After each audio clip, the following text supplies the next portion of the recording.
To bleed my radiator because my boiler pressure is way high. It's above 3. The recommended pressure is between 1 to 1.5 bar. So to do that, you need to find my radiator. It can be done from any of the radiator, and if the one radiator does not do the job, you can try another one. So find the bulb first and the radiator bulb, and you need a radiator bulb key as well to open it. So just moving the little hole in the side so that I can collect this water in the bucket.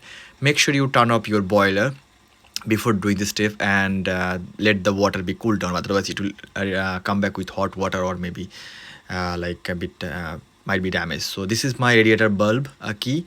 So I'm going to turn anti-clockwise, and the water is coming out because my radiator boiler is already cooled down and those water is no longer hot, so it's safe to do that.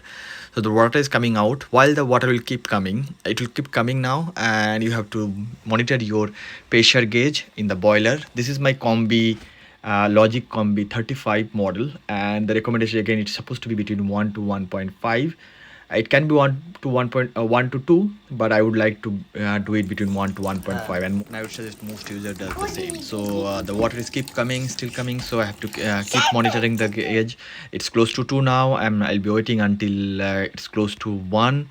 And like, yeah, you can see now 1.5, little bit more, and I'll then turn off the like bulb, and the waters keep coming. I am now turning off the bulb with a clockwise rotation, a little pressure, and it should be done. I'll just make sure a little bit more tough so that it's not leaking later.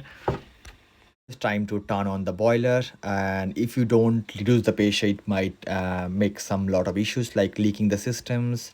It might release the hot water. It might potentially damage the boiler itself, and the boiler might shut down. So make sure you reduce the pressure before you start again, and yeah, it should work fine now. Thank you. If you like the video, don't forget to give a like, and don't forget to subscribe if you're new to the channel. Thanks for watching. Bye bye.